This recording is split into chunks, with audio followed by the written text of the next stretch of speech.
નમસ્કાર મિત્રો, આપ સર્વેનું મારી યુટ્યુબ ચેનલ એસકે સ્ટડી ટોકની અંદર હાર્દિક સ્વાગત છે। ગુજરાત સરકારના કર્મચારીઓ માટે ખુશીના સમાચાર છે।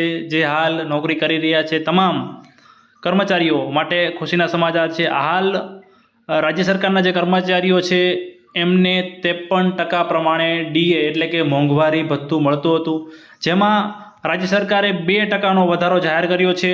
આ જે 2%નો મોંઘવારી ભથ્થાનો વધારો છે એ 1 જાન્યુઆરી 2025થી લાગુ પડશે। એનો મતલબ કે અત્યારે એપ્રિલ ચાલુ છે, તો હવે અગાઉના જે 3 મહિનાનું જે 2%ના વધારા પ્રમાણે જે કંઈ તફાવત હશે એ આગામી તમારા પગારની અંદર વધારો થઈને આવશે, એવું ઓફિશિયલી પ્રેસ કોન્ફરન્સથી પણ કહ્યું છે। અને ખુદ મુખ્યમંત્રીએ એમની ઓફિશિયલ ટ્વિટર હેન્ડલ પર ટ્વીટ કરીને પણ આ બાબતે માહિતી આપી છે કે જે ડીએ છે એ 2% પ્રમાણે 1 જાન્યુઆરી 2025થી આપવાનો નિર્ણય જે કેબિનેટની બેઠક છે એની અંદર લેવામાં આવ્યો છે।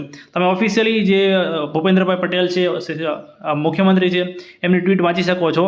રાજ્ય મંત્રીમંડળની બેઠકમાં રાજ્ય સરકારના કર્મચારીઓના વ્યાપક હિતમાં એક મહત્વપૂર્ણ નિર્ણય કરીને 6ઠ્ઠા તેમજ 7મા પગાર પંચનો લાભ મેળવતા રાજ્ય સરકારના કર્મચારીઓને કેન્દ્રના ધોરણે મોંઘવારી ભથ્થામાં વધારાનો લાભ 1 જાન્યુઆરી 2025થી આપવાનો નિર્ણય કરવામાં આવ્યો છે। મિત્રો, અત્યારે એપ્રિલ ચાલે છે, હવે જે વધારો છે એ ક્યારથી થશે?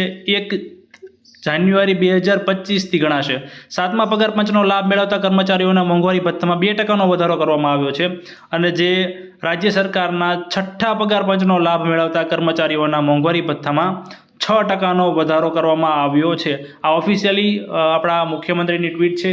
આ ઉપરાંત એમણે કહ્યું છે કે આ મોંઘવારી ભથ્થાના વધારાનો લાભ રાજ્ય સરકારના, આ ઉપરાંત પંચાયત સેવાના તથા અન્ય એમ કુલ 4.78 લાખ કર્મયોગીઓ અને અંદાજે 4.81 લાખ જેટલા નિવૃત્ત કર્મચારીઓ એટલે કે પેન્શનર્સને મળવા પાત્ર થશે। રાજ્ય સરકાર આ એરિયર્સ પેટે કુલ મળીને 235 કરોડ રૂપિયાની કર્મચારીઓને ચૂકવણી કરશે તથા વધારાના વાર્ષિક 946 કરોડની ચૂકવણી પગાર ભથ્થા અને પેન્શન પેટે થશે।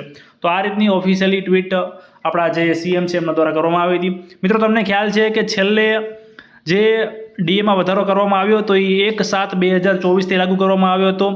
એના પહેલાં 50%નો મોંઘવારી ભથ્થું ચાલતું હતું, જે 7મા મહિનાથી 53% કરવામાં આવ્યું હતું। તો 7મા મહિનાથી લઈને એ પહેલા મહિના સુધી ગણી તો 6 મહિનામાં ફરી વખત મોંઘવારી ભથ્થું છે એ 2%નો વધારો કરવામાં આવ્યો છે। અત્યારે 53% ચાલતું હતું, 53%થી વધારીને હવે 55% પ્રમાણે ડીએનો વધારો કરવામાં આવ્યો છે। કેટલો તમને દરેક કર્મચારીઓ હોય તો કેટલો ફાયદો થશે? તો મિત્રો, એ અત્યારે તમારે જે બેઝિક પગાર તમારો જે ચાલતો હોય, તમે તમારી પગાર સ્લીપ જોઈ લેજો। તમારો જે બેઝિક પગાર છે એના 2% પ્રમાણે તમને ફાયદો થશે। તમે લેવલ 1 તમારું લેવલ જે હોય, તમે શિક્ષકમાં હોય, પ્રાથમિક શિક્ષક તો 2400નો ગ્રેડ પે લાગુ પડતો હોય, માધ્યમિક શિક્ષક હોય તો 4200નો ગ્રેડ પે લાગુ પડતો હોય, તલાટી કમ મંત્રી હોય, જુનિયર ક્લાર્ક હોય તો 1900નો ગ્રેડ પે લાગુ પડતો હોય। આ રીતે તમારે તમારા લેવલ પ્રમાણે 2% હિસાબ તમે જાતે કરી શકો છો। અહીંયા તમે જે 7મું પગાર પંચ છે એનું ગ્રેડ પે મુજબ લેવલ જોઈ શકો છો। એ મુજબ તમારો જે 2% પ્રમાણે મોંઘવારી ભથ્થું છે, બેઝિકના 2% ગણાતું હોય છે, એ પ્રમાણે તમને ફાયદો થશે।